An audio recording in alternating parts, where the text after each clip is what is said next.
Halo semuanya, kami dari kelompok 2 akan mempresentasikan mengenai tanda-tanda akhir zaman, terkhusus tentang ketujuh sangkakala. Nah, jadi kami dari kelompok 2 beranggotakan Andrew, Gaby, Jonas, Miracle, Sergio, dan Ovel akan mempresentasikan dari awal hingga akhir mengenai rentetan peristiwa ketujuh sangkakala. Jadi, selamat mendengarkan.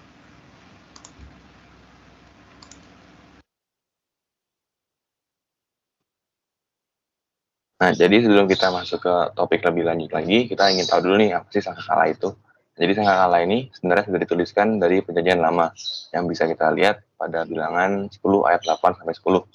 Nah, gunanya sangkakala ini atau nafiri yang biasa disebutkan di Perjanjian Lama ini memiliki fungsi untuk yang pertama pengingat ibadah, yang kedua memanggil Allah, dan yang ketiga adalah juga sebagai semboyan bagi bangsa Israel yang bisa kita lihat dalam kitab 2 Tawarik 13 ayat 14 sampai 15. Nah, oleh karena itu biasanya nafiri ini dibunyikan ketika masa-masa perang ataupun juga masa-masa panen sebagai rasa wujud syukur kepada Allah yang telah menolong mereka dan juga memanggil Allah untuk menolong mereka.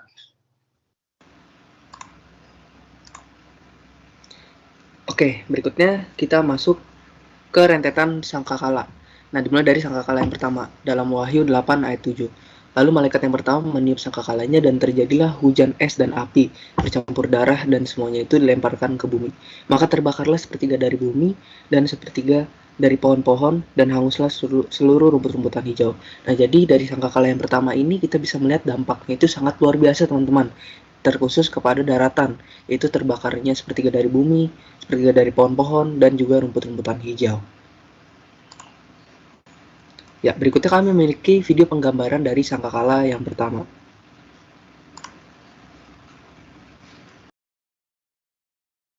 The first angel sounded his trumpet, and there came hail and fire mixed with blood, and it was hurled down on the earth. A third of the earth was burned up, a third of the trees were burned up, and all the green grass was burned up. Ya, berikutnya kita masuk ke sangkakala yang kedua. Dalam Wahyu 8 ayat 8 sampai 9. Lalu malaikat yang kedua meniup sangkakalanya dan ada sesuatu seperti gunung besar yang menyala-nyala oleh api, lemparkannya ke dalam laut. Dan sepertiga dari laut itu menjadi darah. Dan matilah sepertiga dari segala makhluk yang bernyawa dalam laut dan binasalah sepertiga dari semua kapal. Nah, jadi kita bisa melihat juga dampak dari sangkakala yang kedua ini juga nggak kalah mengerikannya, teman-teman. Terkhusus ke bagian lautan. Kalau tadi yang pertama ke daratan, sekarang ke lautan, sehingga mati sepertiga dari segala makhluk hidup yang bernyawa di dalam laut, dan juga sepertiga dari semua kapal-kapal. Nah, yang berikutnya kami memiliki video penggambaran dari sangkakala yang kedua. The second angel sounded his trumpet, and something like a huge mountain all ablaze was thrown into the sea. A third of the sea turned into blood, a third of the living creatures in the sea died, and a third of the ships were destroyed. The magnitude of this impact will also send waves roaring into the coastlines, massively affecting coastal cities, possibly wiping them off the map. The second Oke, selanjutnya ada sangkakala ketiga dari Wahyu 8 ayat 10 sampai 11. Lalu malaikat yang ketiga meniup sangkakalanya dan jatuhlah dari langit sebuah bintang besar menyala-nyala seperti obor dan yang menimpa sepertiga dari sungai-sungai dan mata-mata air. Nama bintang itu ialah Absinthus dan sepertiga dari semua air menjadi Absinthus. Dan banyak orang mati karena air itu sebab sudah menjadi pahit. Nah, sangkakala ketiga ini sama kayak sangkakala kedua tapi lebih ke sungai-sungai. Nah, Absinthus di sini berarti pahit karena dikatakan dan sepertiga dari semua air menjadi absinthus berarti dan sepertiga dari semua air menjadi pahit. Nah, jika kita bandingkan pada Perjanjian Lama pada ayat Keluaran 15 ayat 22 sampai 27 itu ceritanya Musa menyuruh orang Israel ke padang gurun. Lalu ketika orang Israel dan Musa sampai ke Mara, mereka ingin minum, tapi airnya itu pahit. Nah, lalu orang Israel ini bersungut-sungut kepada Tuhan. Apakah yang akan kami minum? Nah, lalu Musa berseru-seru kepada Tuhan. Dan Tuhan menunjukkan sepotong kayu, lalu Musa melemparkan kayu itu sehingga air itu menjadi manis. Firman Tuhan kepada Musa, jika kamu sungguh-sungguh mendengarkan suara Tuhan Allahmu dan melakukan apa yang benar di matanya, dan memasang telingamu kepada perintah-perintahnya dan tetap mengikuti segala ketetapannya, maka aku tidak akan menimpakan kepadamu penyakit manapun yang telah kutimpakan kepada orang Mesir. Jadi sangkakala ketiga ini menurut kami dan riset yang sudah kami cari bahwa sangkakala ketiga ini lebih kepada orang-orang yang tidak percaya kepada Tuhan. Next. Ini ada penggambaran sangkakala ketiga. The third angel sounded his trumpet, and a great star, blazing like a torch, fell from the sky on a third of the rivers and on the springs of water. The name of the star is Wormwood. A third of the waters turned bitter, and many people died from drinking the waters that had turned bitter. Lalu ada sangkakala keempat dari Wahyu 8 ayat 12 sampai 13. Lalu malaikat yang keempat meniup sangkakalanya dan terpukullah sepertiga dari matahari dan sepertiga dari bulan dan sepertiga dari bintang-bintang, sehingga sepertiga daripadanya menjadi gelap. Dan sepertiga dari siang hari tidak terang, dan demikian juga malam hari. Lalu aku mendengar seekor burung nasar terbang di tengah langit, dan berkata dengan suara nyaring, celaka, celaka, celakalah mereka yang diam di atas bumi, oleh karena bunyi sangkakala ketiga malaikat lain, yang masih akan meniup sangkakalanya. Jadi apa sih yang terjadi pada sangkakala keempat? Yang pertama itu terpukullah sepertiga dari matahari, sepertiga dari bulan, dan sepertiga dari bintang-bintang. Lalu yang kedua itu terjadi kegelapan, dan sepertiga dari siang tidak terang. Jadi ini bukan karena gerhana, karena kalau gerhana itu tidak terjadi selama berhari-hari. Lalu yang ketiga itu seekor burung nasar memberikan peringatan kepada seluruh umat manusia di bumi. Nah, burung nasar di sini adalah jemaah malaikat, karena jika kita lihat pada Alkitab versi King James dikatakan pada Wahyu 8 ayat 13, and I beheld and heard an angel flying. Jadi an angel ini berarti malaikat. Jadi kelompok kami percaya dan sudah kami riset bahwa burung nasar ini adalah jemaat dari malaikat. Ini ada penggambaran sangkakala keempat.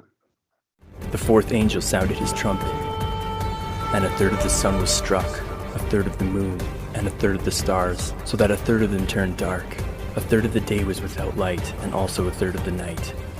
The disaster caused by the first three trumpets will disrupt the Earth's surface, and will cause volcanic action on a level so great, smoke and debris will cause a blockout of much of the natural light from the sun. As I watched, I heard an eagle that was flying in midair call out in a loud voice, "Woe, woe, woe to the inhabitants of the earth because of the trumpet blast about to be sounded by the other three angels." Kemudian kita masuk kepada sangkakala yang kelima. Sangkakala kelima ini dijelaskan dalam Wahyu 9 ayat 1-12. Saya bacakan ayatnya. Lalu malaikat yang kelima meniup sangkakalanya, dan aku melihat sebuah bintang yang jatuh dari langit ke atas bumi, dan kepadanya diberikan anak kunci lubang jurang maut.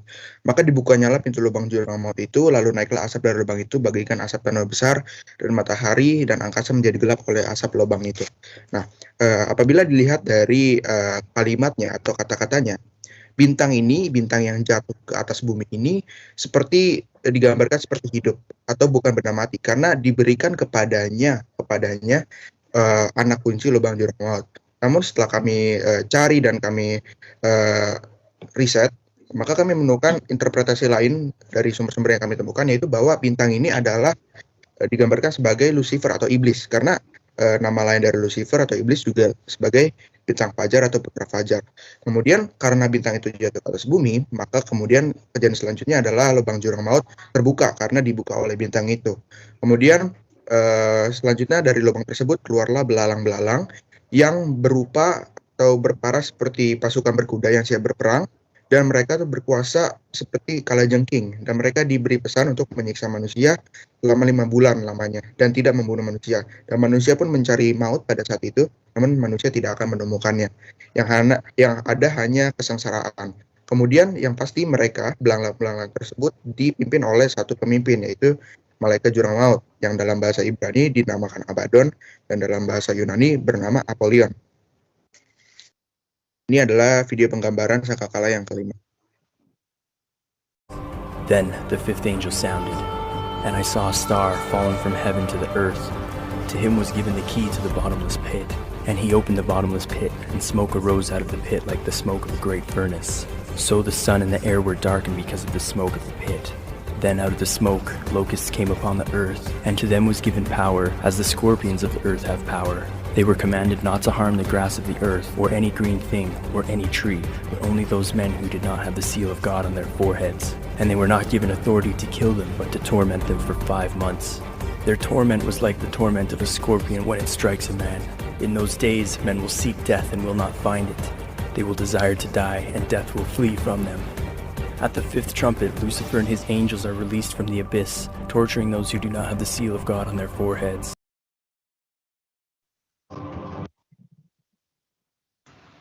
Ya baik, selanjutnya kita lanjut ke sangkakala yang ke-6, yaitu pada Wahyu 9 ayat 13 sampai 22.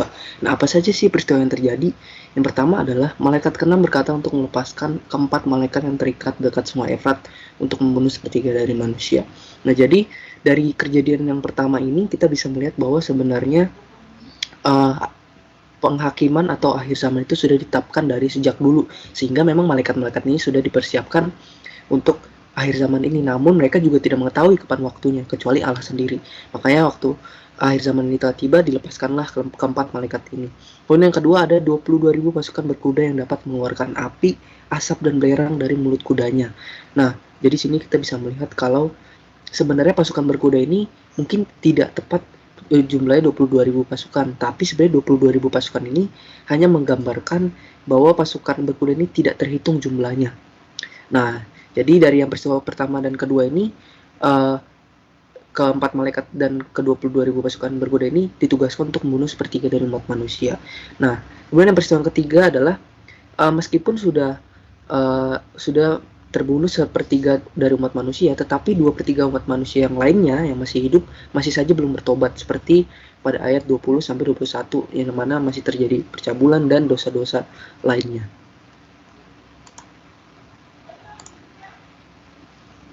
The 6th angel sounded his trumpet, and I heard a voice coming from the 4 horns of the golden altar that is before God. It said to the 6th angel who had the trumpet, "Release the 4 angels who were bound at the great river Euphrates." And the 4 angels who had been kept ready for this very hour and day and month and year were released to kill 1/3 of mankind. The number of the mounted troops was twice 10,000 times 10,000. I heard the number. Oke, kita masuk kepada sangkakala yang 7 atau sebagai sangkakala yang terakhir. Sangkakala ini dijelaskan dalam Wahyu 11 ayat 15 sampai 19. Dibacakan ayatnya. Lalu malaikat yang ke-7 meniup sangkakalanya dan terdengarlah suara-suara nyaring dari dalam sorga, katanya, pemerintahan atas dunia dipegang oleh Tuhan kita dan Dia yang diurapinya, dan Ia akan memerintah sebagai raja sampai selama-lamanya. Nah, sangkakala 7 ini juga sebagai sangkakala penutup atau sangkakala kemenangan, karena malaikat-malaikat ini atau suara-suara dari surga ini memuji Allah. Kemudian juga ada terdengar atau muncul bapak-bapak leluhur ke-24 tua-tua yang duduk di hadapan Allah di atas tahta mereka, dan mereka tersungkur dan menyembah Allah dan menyuruh-nyuruhkan ucapan-ucapan syukur dan puji-pujian kepada Allah yang Maha Kuasa. Nah, inti dari sangkakala yang ke-7 ini adalah pernyataan kemenangan Allah atas seluruh kerajaan di bumi. Allah menjadi raja dan memerintah sampai selama-lamanya. Kemudian sebagai penutup, sebagai akhir dari pernyataan kemenangan ini, maka terjadilah atau terbukalah bait suci Allah yang di sorga, dan terlihat tabut perjanjiannya di dalam bait suci tersebut. Kemudian terjadilah kilat, bencana alam, guruh, gempa bumi, bahkan hujan es yang lebat. Next. Berikut adalah video penggambarannya. The 7th angel sounded his trumpet, and there were loud voices in heaven which said, "The kingdom of the world has become the kingdom of our Lord and of his Messiah, and he will reign forever and ever." And the 24 elders who were seated at their thrones before God fell on their faces and worshipped God, saying, "We give thanks to you, Lord God Almighty, the one who is and who was, because you have taken your great power and have begun to reign. The nations were angry, and your wrath has come. The time has come for judging the dead, and for rewarding your servants, the prophets, and your people who revere your name, both great and small, and for destroying those who destroy the earth." Then God's temple in heaven was opened, and within his temple was seen the ark of his covenant. And there came flashes of lightning, rumblings, peals of thunder, an earthquake, and a severe hailstorm.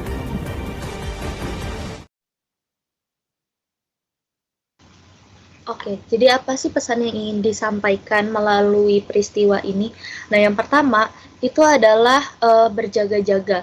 Jadi kita tuh tidak akan tahu kapan waktunya peristiwa ini akan terjadi. Maka dari itu kita harus berjaga-jaga. Karena seperti jika kita pergi keluar rumah, kita tidak akan tahu apakah ada orang jahat yang akan masuk ke dalam rumah kita atau tidak. Maka dari itu kita kan harus berjaga-jaga dengan cara mengunci pintu dan lainnya. Sama seperti hati kita juga harus berjaga-jaga tuh.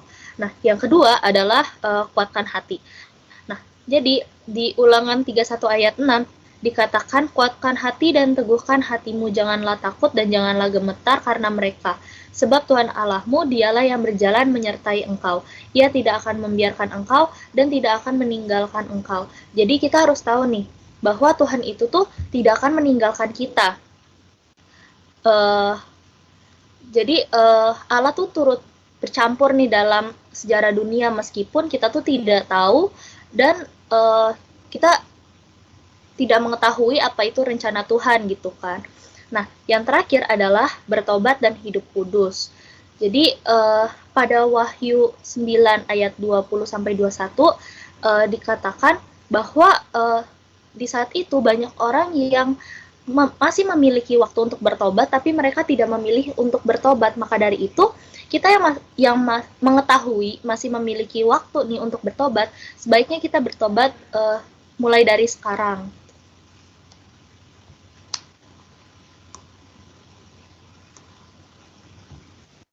Lalu bagaimana respon kita? Pertama, hari Tuhan hanya Tuhan yang tahu kapan itu terjadi. Jadi kita sebagai umatnya hanya bisa menunggu dan terus berbuat kebaikan. Lalu mengapa diberi tanda-tanda?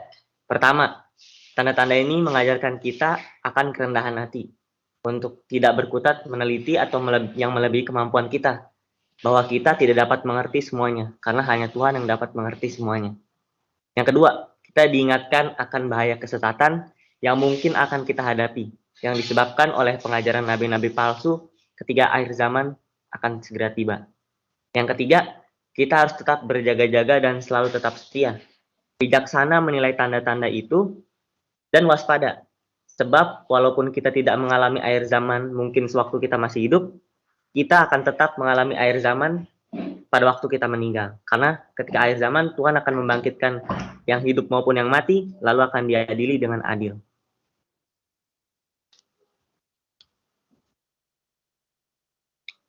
Kita punya sedikit kata-kata bagus dari Santo Jerome. Kamu keliru jika kamu menyangka bahwa tidak akan ada waktu bagi orang-orang Kristen untuk menderita akibat penganiayaan iblis. Harinya akan datang, terberkatilah pelayan yang didapati tuannya siap sedia. Lalu pada suara sangkakala dan bangsa-bangsa akan ketakutan, namun kamu malah bersukacita. Sebab kamu akan bergembira, tertawa dan berkata, lihatlah Tuhanku yang tersalib, lihat hakimku. Kita sebagai umat percaya tidak perlu gelisah mendengar tentang akhir zaman. Kita harus tetap berjuang untuk hidup kudus dengan mengasihi Tuhan dan sesama, sesuai dengan panggilan hidup kita masing-masing. Supaya jika saatnya tiba, entah pada akhir hidup kita ataupun jika kita masih hidup, pada hari kedatangannya, maka kita didapatinya sebagai hamba yang setia dan terus berjaga-jaga, agar kita boleh mendapatkan kebesaran Tuhan. Ya, jadi sekian presentasi dari kelompok kami. Terima kasih, Tuhan Yesus memberkati.